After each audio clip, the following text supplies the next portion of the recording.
A ideia aqui é desenvolver alguns desdobramentos da ideia da virada ontológica tal como ela foi exposta no vídeo anterior. O que fica parecendo que está no centro do debate, né, entre modernos e pós-modernos ou não modernos. Fica parecendo, a princípio, que a grande polarização se dá entre os positivistas e os relativistas culturais. O problema é que a questão não é tão simples assim, né? Mas vamos ficar no nível superficial. Qual é a posição dos positivistas? Existe um único mundo lá fora, aquela natureza inerte, aquela realidade que independe do observador, tal qual foi discutida no vídeo anterior. Pelo método e pelas próteses da razão, por exemplo, o microscópio, o telescópio, o método científico, é possível se aproximar progressivamente do real, né, eliminando o viés.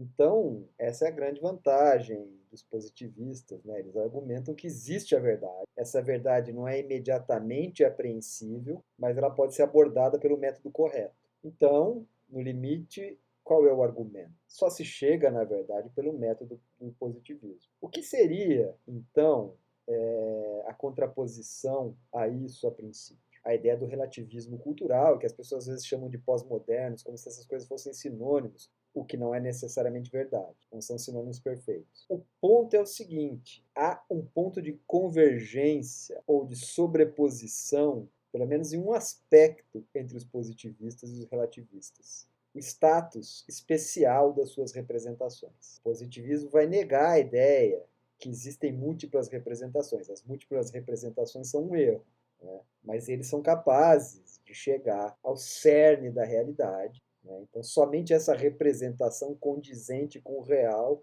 seria a verdadeira. Ou seja, dito de outra forma, a distinção positivista entre aparência e realidade se baseia na ideia de que somente o método positivo permite apreender o real em si mesmo. E nesse sentido se desmistifica todas as representações. Qual é o contra-ataque dos relativistas? Eles recusam axiomaticamente o conceito de verdade e o corte entre aparência e realidade, entre aparência, representação, realidade e mundo. No limite, tudo é, em algum grau, representação. Não tem texto, só tem interpretação. Mas nessa recusa é que reside o grande paradoxo. Porque, como eu já havia dizendo, não há, na verdade, um corte entre a representação e a realidade. Tudo é representação. Mas para dizer isso, você precisa de pelo menos um pressuposto, né? E é isso que deixa os relativistas numa posição próxima dos positivistas. Eles têm uma vantagem ao perceber as nuances das demais culturas, mesmo aquelas que não admitem mundos diferentes. Então eles se colocam, na verdade, numa posição de excepcionalismo, né, e de que essa postura multiculturalista é a mais adequada. O aspecto curioso é que alguns positivistas percebem essa dimensão da questão. E aí eles vão insistir, olha, para que a própria noção de interpretação ganhe alguma sustentação, você precisa assumir que pelo menos uma dessas representações é suficiente para perceber as demais. Ou seja, pelo menos uma delas é rica o suficiente para conseguir perceber as demais. Frente a essa crítica, é normal radicalizar. O que significa radicalizar? Na verdade, esses mundos são incomensuráveis. Um não conversa com o outro. Quando você passa de um mundo para o outro, é como se tivesse um espaço de ruptura total, né? Então, a princípio, sequer a ideia de traduzir uma cultura, uma sociedade diferente é possível. Só pode existir conversão. O cristão vira muçulmano, por exemplo. Não é possível uma tradução. E é curioso que ao assumir que existem múltiplos outros, você está dizendo que é impossível entender o outro e falar adequadamente com o outro. Uma posição, né, muito esdrúxula, para dizer o mínimo. Mas é isso que está na base do multiculturalismo e que desemboca nessas lutas identitárias.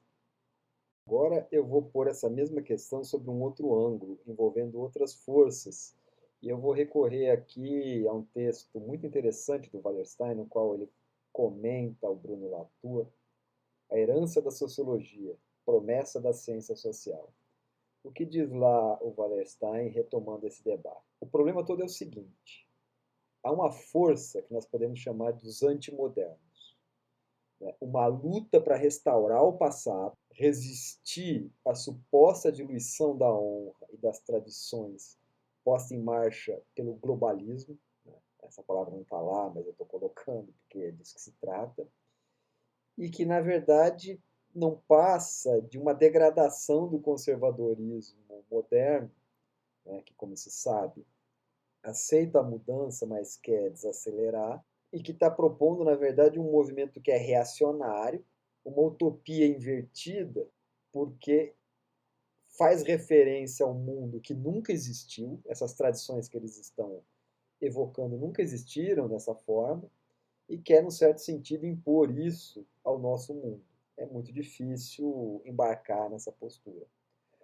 O problema é que aí o ataque vem num outro flanco, onde o ceticismo pós-moderno acaba insistindo na ideia de que eles são os únicos que entenderam que a modernidade acabou e que não tem nada além dela, a não ser fazer galhofas na Torre de Marfim da universidade. E nesse sentido, o questionamento pós-moderno da tensão racionalidade e irracionalidade é tomado como uma verdade. Tudo, em algum grau, um certo ponto de vista é racional e essa é a mais suprema das narrativas. Tem que escapar disso. E uma das formas de escapar disso é mergulhar na virada ontológica no, e se aproximar do perspectivismo, que é, na verdade, uma das suas dimensões. Para recuperar a terminologia do primeiro vídeo, né, o que está em jogo é tentar fazer a passagem de um multiculturalismo solipsista, múltiplos mundos incomensuráveis, para a controversa, mas muito interessante noção de multinaturalismo. Né? Uma cultura, múltiplas naturezas. E aqui eu retomo aquela discussão anterior. A natureza não é um quadro fixo exterior à cultura. E reconhecer isso é um passo importante, porque aí você consegue demolir a ideia de que existe apenas um mundo objetivo, abarcável exclusivamente pela ciência dos modernos. Né? E que é isso que permitia a percepção de múltiplas culturas.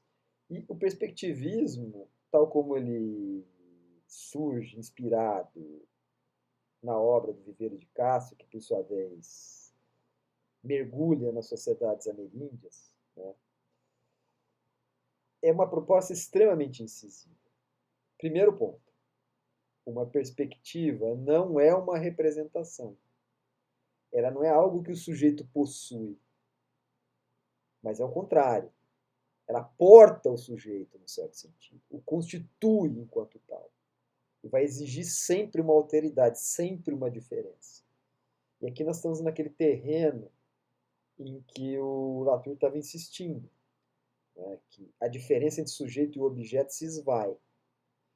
E seguindo nessa linha, ao contrário da gente conceber, então, múltiplas representações subjetivas que incidem ou se desdobram de uma natureza externa unitária e total, uma espécie de fundo universal envolvente que configura um quadro material de existência, o perspectivismo vai propor o oposto.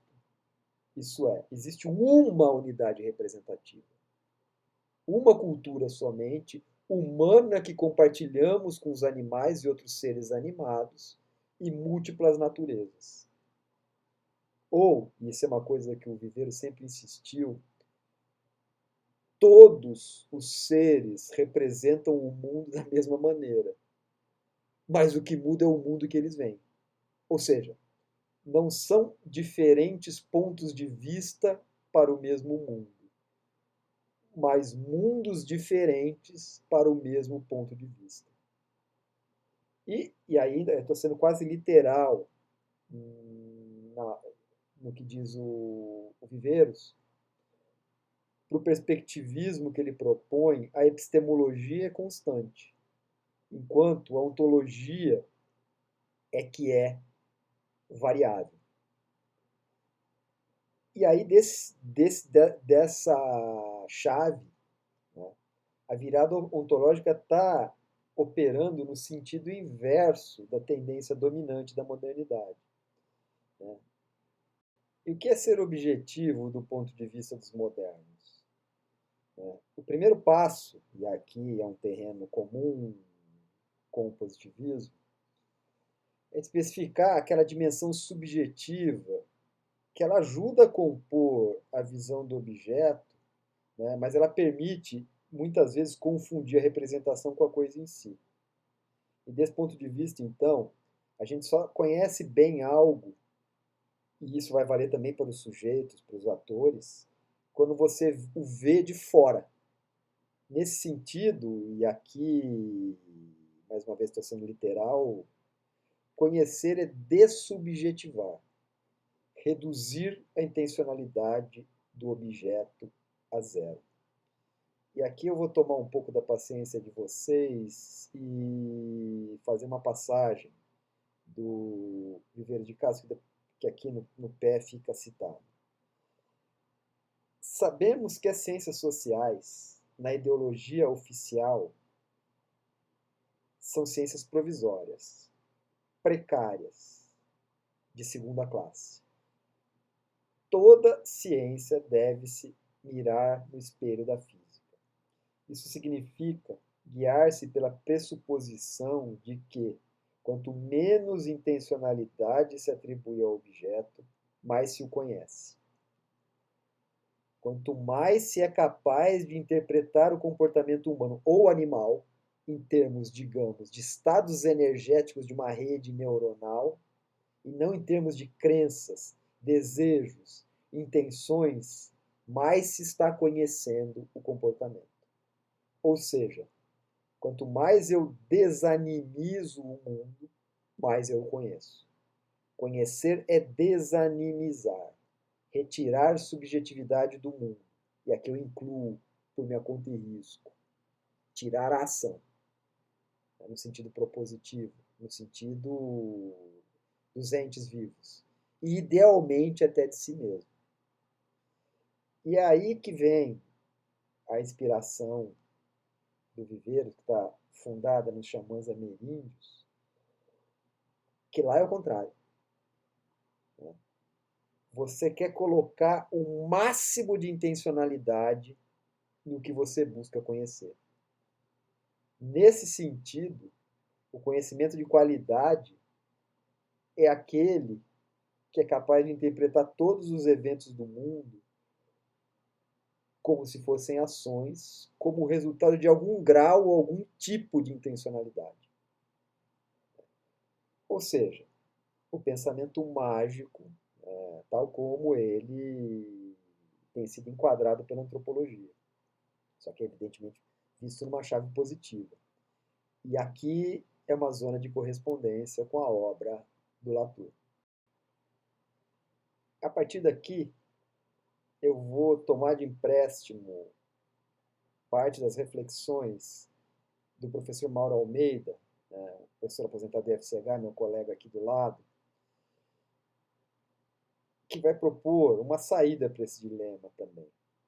Né? Ao invés de concebermos múltiplos mundos totalmente incomensuráveis, é interessante pensar a diversidade pela unidade. A unidade do quê? A unidade da mente humana, mesmo que ela possa ser extensível a outros seres existentes, outros seres, né? Para não ficar redundante. Ou seja, pensar as diferenças pelas propriedades invariantes da mente que independem das transformações que podem ser evidenciadas quando se comparam sociedades distintas. É por isso, é nessa zona de invariância, que as observações feitas a partir de um mundo em cima de questões pragmáticas, questões concretas, como, por exemplo, a transposição de um rio, um assassinato, podem ser traduzidas em observações feitas de outros pontos de vista, né? Sempre sabendo que não tem um ponto de observação que seja superior aos demais. Mas essa zona de contiguidade, né, essas verdades pragmáticas, são um elemento de ressonância entre culturas diferentes. É possível que muita coisa seja irredutível, e é muito provável. Essas coisas sempre ficarão de fora. Mas, como nós estamos batendo cabeça, disputando o mesmo espaço, a ideia de verdades pragmáticas, né, nos afasta desse niilismo solipsista que tem sido abraçado pelo pensamento conservador para desenvolver, para legitimar as maiores barbaridades. Eu acho que aí nós temos um terreno interessante para começar a reformular as questões sem ceder terreno para o positivismo e para essas posturas modernas.